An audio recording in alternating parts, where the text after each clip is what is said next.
Hello everybody and welcome on my YouTube channel. You are with Alendris and today we are on the test server to finally discover the new VIP hero for the next month. So it will be the VIP hero for the month of April. He has a pretty good looking. It's Avenger.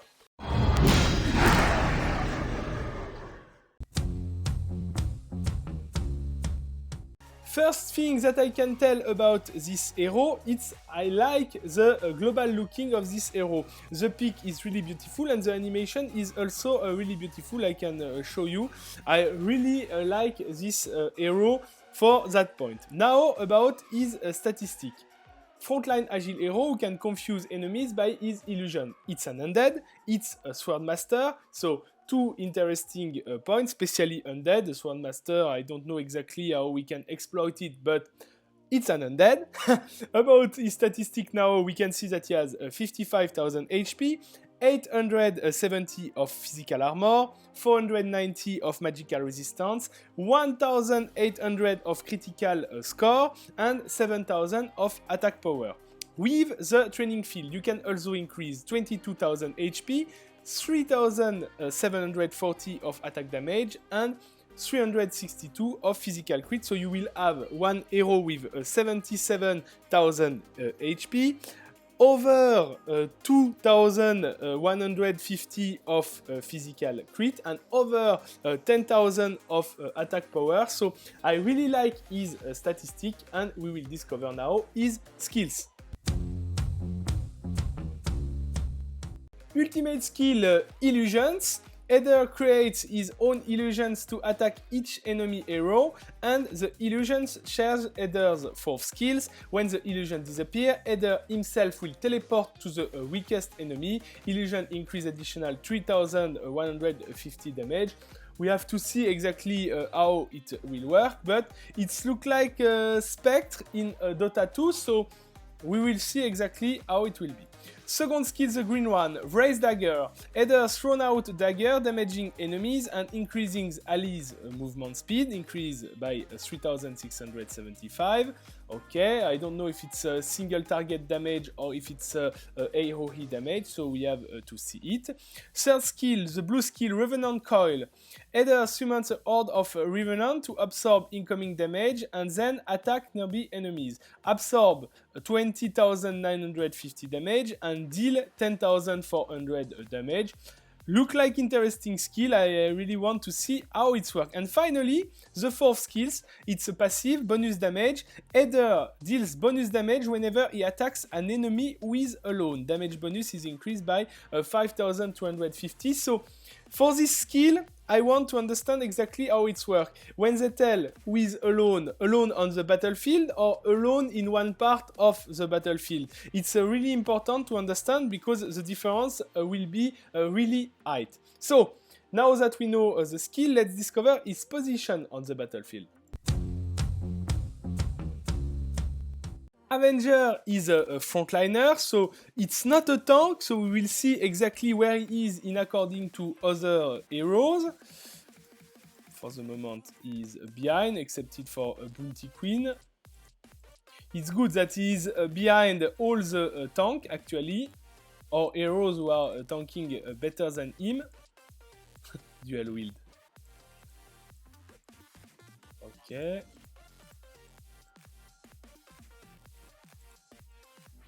Ah, he's in front of Griffin. This is, it can be not so good.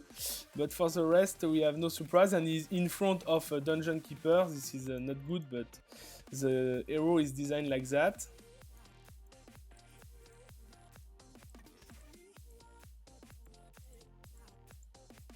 All real tanks are in front of him, except the Dungeon Keeper. So it's nice. Okay, we have nearly finished.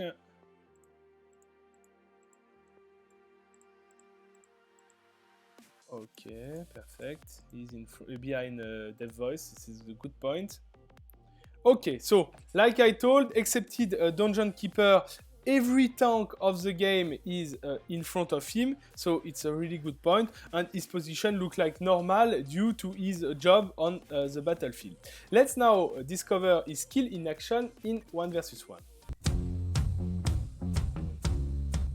So directly he's throwing one dagger in the beginning of the fight. It's really interesting. He will accelerate the speed of all arrows. It's his shield right now. Shield, even if the shield is not consumed, is exploding. So the third skill is also really interesting. He's full after 30 seconds of fight. So ultimate. Okay.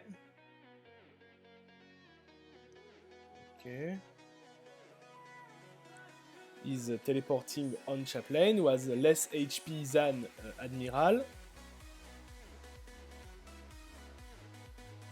Oh, he's doing a lot of critical hit, but with more than 2000 of critical score, it's normal. Shield is absorbing magic damage and physical damage.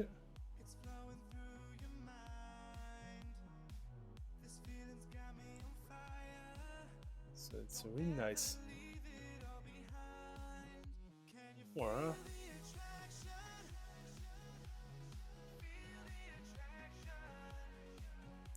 I really want to see the result because I think he dealt a lot of damage. 3 seconds. And finally, statistic of the fight. 300,000 damage, so looks really interesting. We don't have all answer for my question, especially about his fourth skill. I hope we will have it during the full team fight. For the damage test in full team, we will see what he's able to do. I will accelerate in 2 times. Oh, the dagger is really incredible. It can interrupt a lot of spell because it's dealing between 15 and 25,000 damage. So you can interrupt casting of spell. You can deal damage for a whole team. It's really nice. The ultimate can have some problem because sometimes you teleport yourself behind and you lose all the efficiency of your dag because finally your dag, instead of touching all the team, is touching only one arrow after that. So let's check how much he did. Nearly 400,000 damage. It looks really nice. I really want to see how he's working against a real team. Against a standard metagame team, we can see what it will be. The early dagger is really interesting because it's dealing a lot of damage. Okay, ultimate. It will cancel, I think, priest. Yes, perfect. Okay, now I will have the ultimate of Avenger and the ultimate of priest. An ultimate of Avenger is able to get a lot of damage. It's really interesting. Okay, really interesting, and I want to see the damage. 200,000, so it's really not bad for a fight who was pretty quickly. And if you can compare with Hidden Needle, it deal 2 times the damage of Hidden Needle. Not so much as Wind Priest, but okay, Wind Priest is in another world, so it's not a problem. Let's see another situation. With one undead team, we will see how we can work. So you see that my team is full undead. It's nearly a mirror, but I use Bloody Earl and Avenger. So you will see what we can have.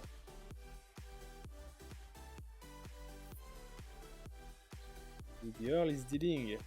And he has a great survivability. What I like with the ultimate, it will take a lot of damage.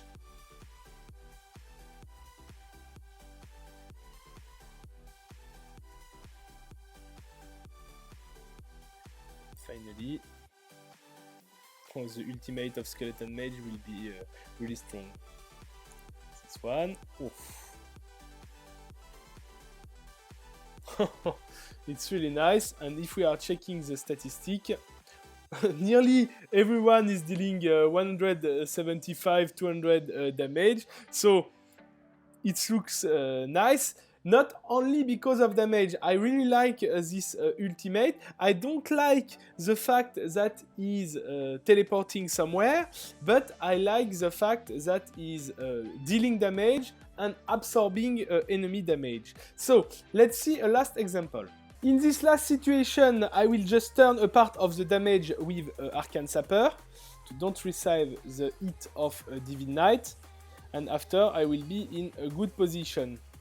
Normally. Perfect. Bloody Earl has a really incredible survivability. Boom.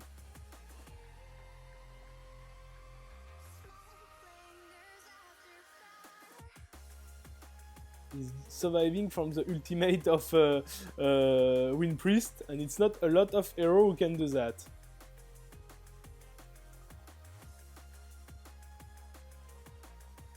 Okay. 2 against 1. He's alone, so he will receive more damage.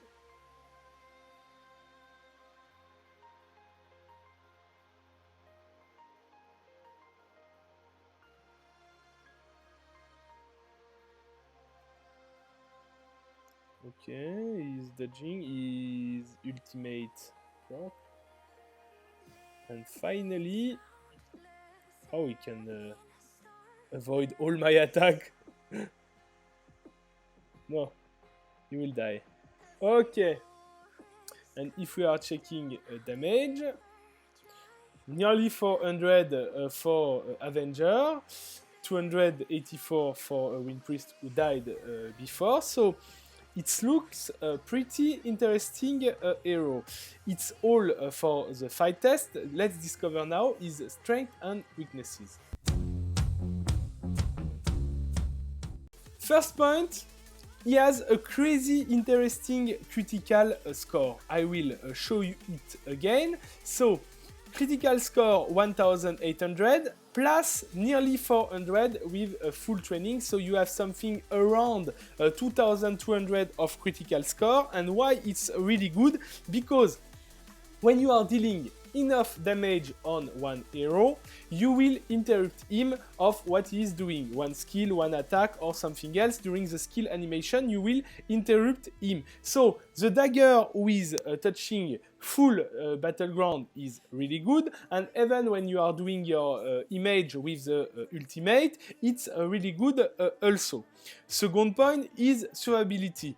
77,000 of HP when he's full training, one crazy good armor, and one correct magical resistance. If you add the undead bonus of Death Knight, you will have a hero with a pretty tanky, even if it's not a tank.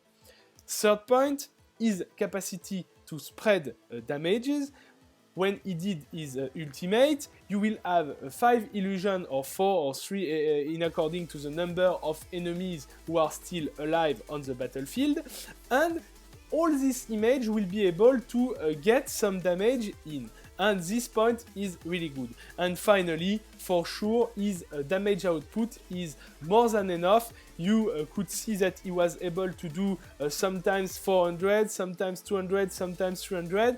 We will tell between 2 and 400 in according to the fight that he is doing, but with some other interesting point. So this hero is looks really interesting, and that's all his strength right now, in my opinion. Let's discover his weaknesses.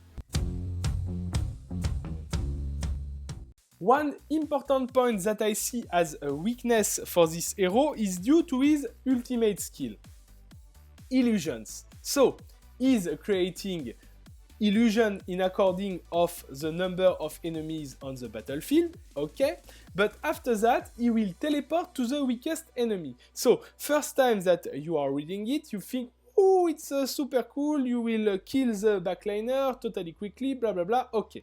But finally, when he will teleport himself on the backlane, first, he will be more vulnerable for damage, and second, he will lose all the efficiency of his Vraze dagger with touching usually 5 arrows, and will touch after his teleportation 1 or 2 arrows in according to his position. So it's a bad point, the mechanic is like that, but it can be not so good with his ultimate.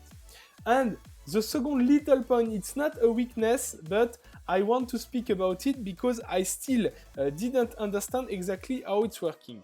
4th skill, bonus damage. Eder deals bonus damage whenever he attacks an enemy with a load. So, we saw that when you have only one enemy on the battlefield, it's working, like it was on the last fight with a Puppet Master.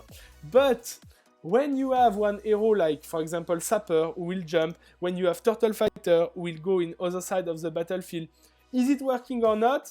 I don't know, I don't have actually the answer. It's too fast to understand, and most of the time he will not hit on the backlane, so it's difficult to understand, and I think it's one really important point to understand his mechanic better, and we will need several tries. So if some players who are watching this video can give one proper answer for that, I will be happy, and it will be an additional value for this review. Let's now discover my evaluation on this hero in the metagame. For me, Avenger will be definitively suitable in Grand Arena, Grand Tournament, War of the God and Championship.